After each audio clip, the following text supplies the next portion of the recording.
ഇവരുടെ നിപ്പ് കണ്ടാ തോന്നും നിനക്ക് വേറെ എവിടുന്ന് പെണ്ണ് കിട്ടാത്തതുകൊണ്ട് ഇവിടെ പെണ്ണ് ചോദിച്ചു വന്നതാന്ന്. എന്നാ അതല്ല സത്യം. ഞാൻ ഇവന്റെ ഇഷ്ടത്തെ മാത്രം മാനിച്ചു വന്നതാ ഇവിടെ. ശരി ശരി, നോക്കൂ, എനിക്ക് വിമലയെയും വിമലയ്ക്ക് എന്നെ ഇഷ്ടമാണ്.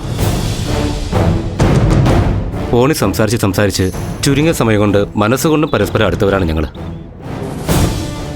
അമ്മ പറഞ്ഞതുപോലെ എനിക്ക് 1 മാസത്തെ അവധിയേ ഉള്ളൂ. അതിനിടയ്ക്ക് കല്യാണം നടത്തണമെന്നാണ് ആഗ്രഹം. ദേ കണ്ടില്ലേ, ഇതിനൊരു മറുപടി ഇല്ല. ഒരക്ഷരം മിണ്ടാതെ കുന്തം വിഴുങ്ങുപോലെ നിൽക്കുക എല്ലാരും. അമ്മേ, പെണ്ണ് അന്വേഷിച്ചു വന്നാൽ കാണിക്കേണ്ട ചില നാട്ടു നടപ്പുണ്ട്.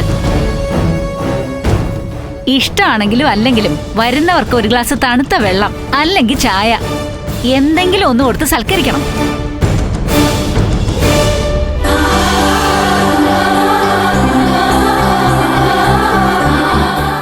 ദേ ചായ റെഡി.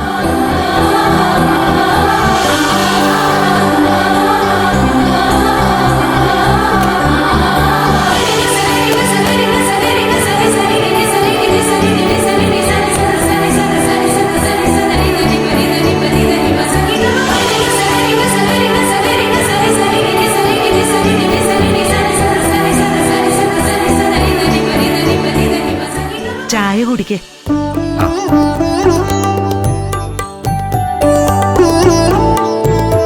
സത്യം പറഞ്ഞാൽ ഞങ്ങൾക്ക് അറിയില്ലായിരുന്നു നിങ്ങൾ വരുന്ന കാര്യം. ഞങ്ങളൊന്ന് ആലോചിച്ചിട്ട് മറുപടി പറയാം. ഒരല്പ സാവകാശം വേണം ഞങ്ങൾക്ക്. സാവകാശത്തിൽ തെറ്റൊന്നുമില്ല. പക്ഷെ 2 ആഴ്ചക്കുള്ളിൽ വിവാഹം നടത്താൻ തയ്യാറാണെങ്കിൽ മാത്രം മറുപടി തന്നാ മതി. അതെന്താന്ന് അറിഞ്ഞിട്ട് വേണം മറ്റു കാര്യങ്ങൾ സംസാരിക്കാൻ. ഇല്ലെങ്കിൽ വേറെ ആലോചിക്കണം ഞങ്ങൾക്ക്.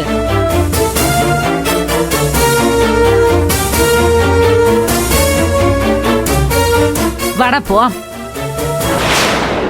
അപ്പൊ നാളെ വിളിച്ചു പറയണം. കൊച്ചേ, എല്ലാം നിന്റെ യോഗഭാഗ്യം പോലെ ഇരിക്കും, അത്ര തന്നെ. വാ പോവാം.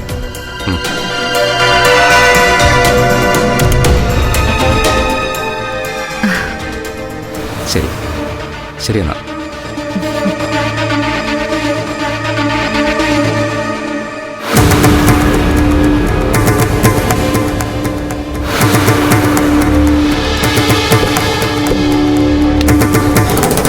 അമ്മ,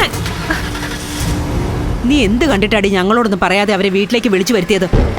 ഞാൻ വിളിച്ചു വരുത്തിയതല്ല, അവര് നേരിട്ട് ഇങ്ങോട്ട് വരുമ്പോഴാണ് എന്നെ വിളിച്ചത്. അപ്പൊ തന്നെ വരണ്ടാന്ന് പറയാറുന്നില്ലേ നിനക്ക്? എന്ത് കണ്ടിട്ട്, ആരെ പ്രതീക്ഷിച്ചിട്ട്? ചുരുക്കം ചില ദിവസം കൊണ്ട് എന്നെ മനസ്സിലാക്കിയ ഒരാള് അയാളുടെ അമ്മയും കൂട്ടി വന്നു. അയാളോട് വരണ്ടാന്ന് ഞാൻ പറയണോ സ്വയം ഭാര്യയായിട്ട്? ഞാൻ ആരുടെയും പിന്നാലെ പോയതല്ല. മുത്തശ്ശൻ വായിക്കുന്ന പത്രത്തിലെ മാട്രിമോണിയൽ കോളത്തിലൂടെ പരിചയപ്പെട്ടതാ. ഇനി അങ്ങ് തുറന്നു പറയാം, ഓരോ ആഴ്ചയിലെ പത്രത്തിലും എനിക്ക് പറ്റുന്ന ഈ കുടുംബത്തിന് ചേരുന്ന പയ്യനുണ്ടോന്ന് ഞാൻ നോക്കാറുണ്ടായിരുന്നു. അങ്ങനെ കിട്ടിയതാ ഹരിച്ചേട്ടന്. ഇവിടുത്തെ പത്രം കൊണ്ടെങ്കിലും അങ്ങനൊരു ഗുണമുണ്ടായി. നിങ്ങൾ ആരെയും കൊണ്ടും ഉണ്ടാവാത്ത ഗുണം. എന്നേക്കാ മുന്നേ ഏട്ടനെ കൊണ്ട് കല്യാണം കഴിപ്പിക്കാൻ സാഹസം കാണിച്ച വിസ്മയ പോലും ഈ ചേച്ചിയെ പറ്റി ചിന്തിച്ചതേയില്ല. ഏതായാലും ഹരിച്ചേട്ടൻ അമ്മയും കൂട്ടി വന്നല്ലോ. ഇനി ആരും എന്നെ പറ്റി ഒന്നും ചിന്തിക്കണമെന്നില്ല. ഫ്ലവേഴ്സ് സ്മാർട്ട് ഷോ ശനി ഞായർ ദിവസങ്ങളിൽ രാത്രി 9:30 ഫ്ലവേഴ്സിൽ.